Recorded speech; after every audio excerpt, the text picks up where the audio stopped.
शर्मा और आप देख रहे हैं एमपीआर हरियाणवी और सोनीपत लाइव। दोस्तों, जैसे कि आप सभी को पता है कि इलेक्शन शुरू हो चुके हैं और काफी लंबे समय के बाद गांव में जो है इलेक्शन आए हैं, सरपंच के इलेक्शन आए हैं, जिला परिषद के इलेक्शन आए हैं और लोगों में काफी उत्साह, काफी जोश है और इस टाइम काफी सारे चेहरे जो हैं आपके सामने खड़े हैं। इस वक्त हम गांव ठर्रू उदयपुर में मौजूद हैं और सरपंच पद के उम्मीदवार हमारे पास मौजूद है। चलिए आपसे उनकी बातचीत करवाते हैं। क्या कुछ वादे हैं, क्या कुछ समस्याएं उनको नजर आ रही है और क्या कुछ उनका समाधान रहेगा। अपील की जाती है हमारे साथ बने रहे और वीडियो को साथ के साथ शेयर जरूर करते रहे।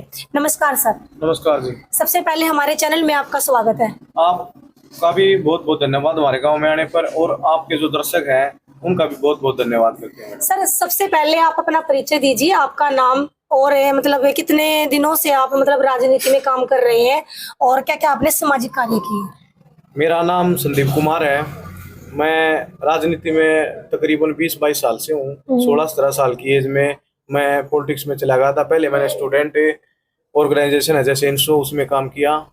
फिर इंडियन नेशनल दल में यूथ में किया। अब जेजेपी पार्टी में मैं हरियाणा प्रदेश उपाध्यक्ष यूथ में। और अब जैसे गांव में है तो भाई जैसे सरपंची का माहौल था तो मैंने भाई लोगों ने भी इच्छा जताई कि भाई अपना सरपंची का इलेक्शन लड़े और अच्छे अच्छे काम करवाओ गांव के लिए। सर, आपको गांव में अब तक क्या क्या समस्याएं जो है नजर आती है और आपको लगता है कि इन समस्याओं का समाधान होना चाहिए। सबसे पहले तो मैडम ये है, जैसे हमारे गांव में एक पानी की निकासी की बहुत ही बड़ी प्रॉब्लम है। जैसे नाला वगैरह है, इसके लिए जैसे बरसात आती है ना तो गांव में पानी इतना भर जाता है कि गलियों में जाके लोगों के घर में घुस जाता है। सबसे पहले तो नाले की सुविधा है, वही नाले की साफ सफाई रखना, नाले को बनवाना। फिर गली है, जैसे पिछली पंचायत उन्होंने गलियों के लिए कुछ नहीं किया, एक रोड़ा इधर से उधर नहीं लगाया। तो मेरा ये है कि गलियों के लिए अपना गली बनवाई जाए और इनका लगातार काम किया जाए, जैसे गलियों में साफ सफाई हो। एक सफाई के लिए जैसे कर्मचारी है, भाई एक कर्मचारी है, एक दो से काम नहीं चलता। जैसे उनको ट्रैक्टर दिया जाए, साफ सफाई रखी जाए, वो लगातार जैसे अपना गांव में बाहर हर के घर के सामने जाके, जैसे शहर में नहीं आते ऐसे ऐसे ही जाके अपना कूड़ा करकट उठाए, वो करे, सफाई की व्यवस्था रह जाए। सर, हर एक गांव में मैंने देखा कि बच्चों की एजुकेशन की बहुत समस्या होती है। प्राइवेट स्कूल काफी महंगी फीस लेते हैं। हर किसी का इतना जुगाड़ नहीं होता कि बच्चों को महंगी फीस दे के प्राइवेट स्कूल में पढ़ा सके। सरकारी स्कूल में इतनी सुविधाएं नहीं हो पाती, सरकारी ग्रांट मिलने के बावजूद भी। तो इस विषय में शिक्षा के विकास में, बच्चों के विकास में क्या योगदान आपका रहेगा।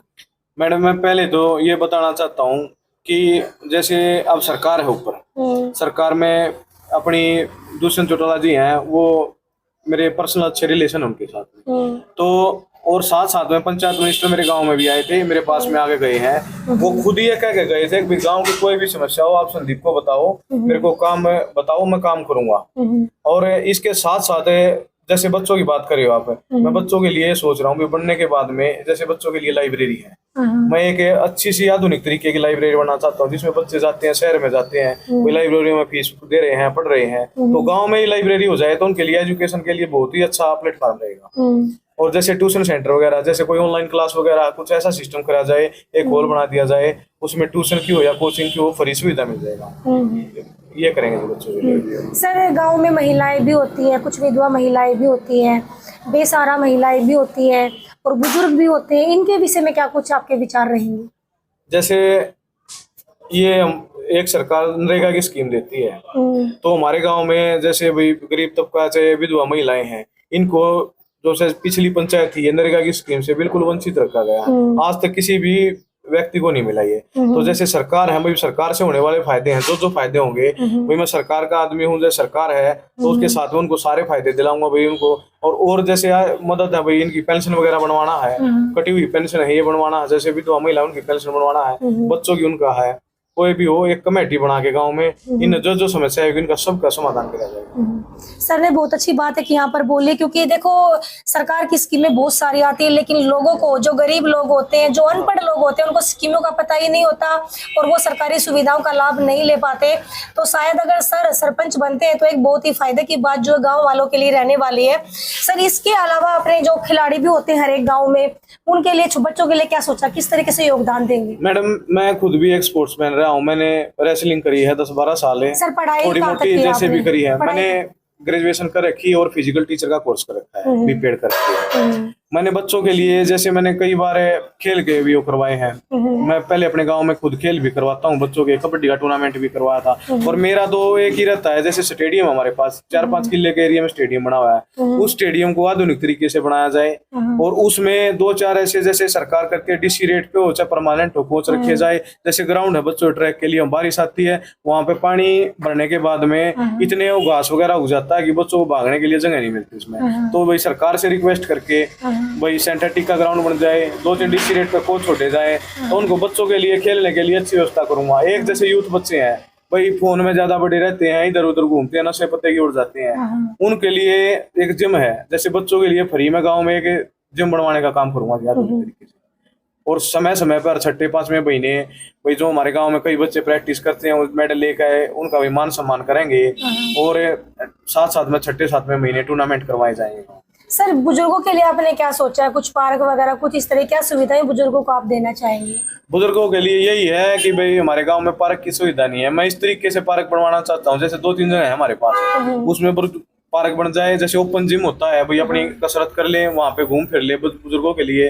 और साथ साथ में मैं इस तरीके का चाहता हूँ जैसे पार्क तो बन जाएगा, जैसे कई जगह हमने देखा कि भाई एक पार्क के साथ साथ में ऐसी सुविधा मिल जाती है लोगों को कि उसमें बैंक्वेट हॉल नहीं होता ऐसे। ये हमारे गांव में जैसे शादी होती है किसी की, भाई किसी के पास पैसा कम होता है किसी के ज्यादा होता है, कोई बैंक्वेट हॉल करता है उसमें लाख रुपये 1.5 लाख रुपए जाते हैं। ऐसा हो जाए भी कोई 5100 रुपये का 5100 दे दे, अरे भाई 2100 का 2100 दे दे। इस तरीके से एक बैंक्वेट हॉल टाइप में पार्क भी बनाया जाएगा, उसमें जैसे शादी की व्यवस्था हो सारा उसमें अरेंजमेंट किया जाएगा। गरीब कन्याओं की विवाह के लिए उसमें क्या कुछ योगदान रहेगा, गाँव वालों से क्या सहयोग की अपील करेंगे आप?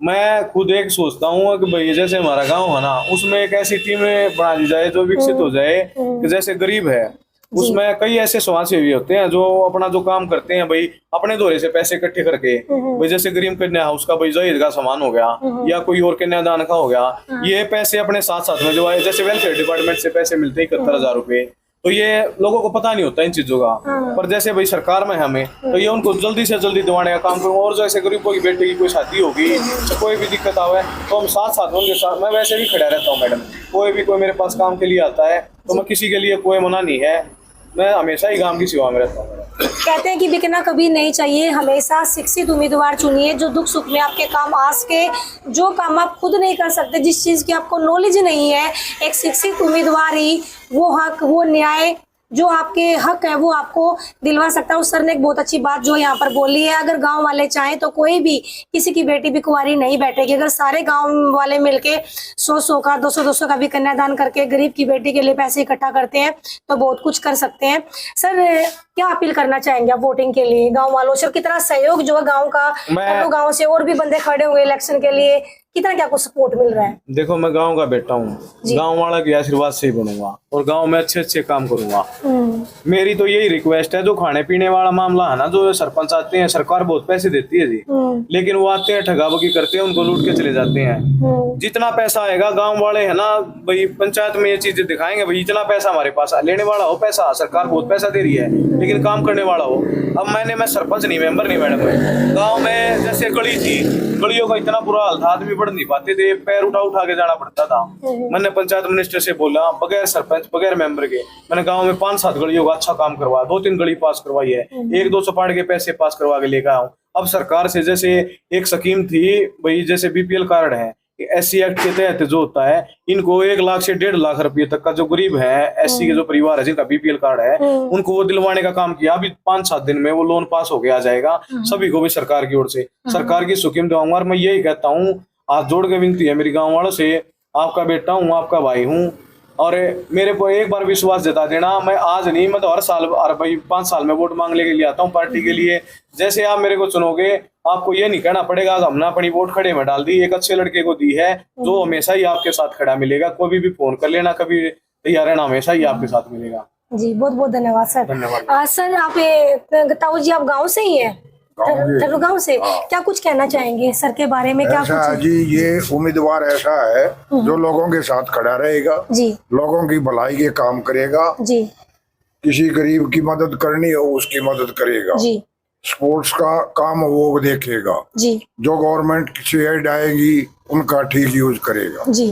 हाँ जी ताऊ जी क्या कहना चाहेंगे? गरीबों के वोट कार्ड कट रहे थे जी राशन कार्ड। जी, क्या क्या समस्या है गांव में जी? कार्ड कटे हुए, इसके अलावा सारी समस्या जी, गलिया की भी, पानी निकासी की भी, रोड की भी सारी कमी। क्योंकि 5 साल तक तो इलेक्शन बंद थे। हाँ जी। तो विकास तो कैसे होगा? न बंद 5 साल तक ही भी, थोड़े दिन तो बंद हुए ना, सरपंच तो था गाँव का। उसने क्या कुछ कार्य किया यहाँ पे? संतुष्ट थे कार्य से आप? ना, हम संतुष्ट नहीं है। तो देख सकते हैं आप, गांव वालों के जो पक्ष है वो संदीप कुमार जी के पक्ष में ही है और सब खुश हैं इनसे और काफी सारी उम्मीदें संदीप कुमार से इन्होंने लगा कर रखी है। हम भी उम्मीद करते हैं कि संदीप जी इन सबकी उम्मीदों को पूरा करें। और एक चीज मैं कहना चाहूंगी कि जो शराब इलेक्शन से पहले पिलाई जाती है, जो पैसे आपको दिए जाते हैं, वो बाद में आप में से ही निकलने हैं। तो पैसों का लालच ना करें, शराब का लालच ना करें। गाँव का विनाश और विकास अगर किसी के हाथ में तो वो गांव वालों के हाथ में है। नेता ऐसा चुने, सरपंच ऐसा चुने जो सुख दुख में आपके साथ आए और आपका गांव विकास की राह पर चले। ऐसी खबरों के लिए बने रहे हमारे साथ। जय हिंद, जय हरियाणा।